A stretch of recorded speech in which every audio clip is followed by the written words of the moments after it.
क्षेत्र वडसिंग नागनाथ महाराज मंदिर गंगावे विटावे येथे भव्य राष्ट्रीय धार्मिक महोत्सव संपन्न।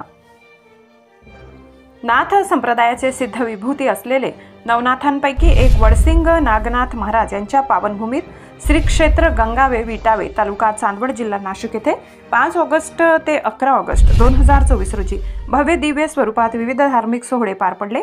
त्र्यंबकेश्वर येथील आनंद आखाड्याचे महंत श्री 1008 श्री गणेशानंद महाराज सरस्वती, पंचवटी येथील हरिभक्तपरायण माधवदास महाराज राठी, डॉक्टर प्रकाश कोल्हे यांच्या प्रेरणेतून व गावकऱ्यांच्या सहकार्यातून वडसिंग नागनाथ मंदिरावर 11 ऑगस्ट 24 रोजी साधू महंतांच्या उपस्थितीत 108 कलशारोहणचा कार्यक्रम संपन्न झाला। त्यामध्ये साधू महंत यांची भव्य मिरवणूक काढण्यात आली, तर ब्रह्मांडीय ऊर्जा एकवटणारी शंखनाद करणाऱ्या 101 लोकांच्या समूहाने आपला कलाविष्कार दाखवत परिसर दुमदुमून सोडला। सलग 7 दिवस 108 कुंडी अतिरुद्र यज्ञ सोहळा पार पडला, तर 7ही दिवस सायंकाळी कीर्तनकारांच्या कीर्तनाचा भाविकांनी लाभ घेतला। शैव वैष्णव यांचा जणू कुंभमेळाच भरल्याचे चित्र या ठिकाणी अनुभवायला मिळाले। न भूतो न भविष्यती असा आगळावेगळा धार्मिक महोत्सव गंगावे विटावे येथे सुरू होता। या कार्यक्रमाला कुठल्याही प्रकारे कुणाला गैरसोय निर्माण होऊ नये म्हणून पूर्ण व्यवस्था नियोजन समितीने परिपूर्ण केली। भाविक भक्तांना संपूर्ण कार्यक्रमाचा लाभ मिळावा असे नियोजन करण्यात आले होते।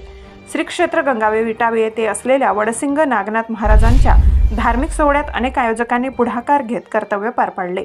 हे भूषणावह असून अशी ईश्वरीय देण असलेल्या या परमभाग्यच प्राप्त झाले। या कार्यक्रमाचे मार्गदर्शक म्हणून श्री 1008 महंत गणेशानंद सरस्वती हे होते।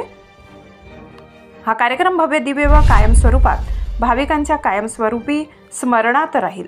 त्यावेळी परिसरातील भाविकांनी मात्र या ठिकाणी मनसोक्त सेवा करीत या कार्यक्रमाचा आनंद घेतला।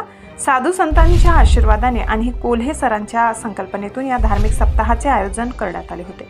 नाथांचे मूळ हे शिव आहेत, म्हणून ब्रह्म विष्णू महेश यांचे प्रतीक म्हणून जगातील सर्वात उंच त्रिशूळाचे निर्माण कार्य हे श्री क्षेत्र गंगावे विटावे या ठिकाणी कार्यक्रमाप्रसंगी नियोजन समितीने अहोरात्र परिश्रम घेतले। S9 TV न्यूज साठी शरद पवार, चिंचवे।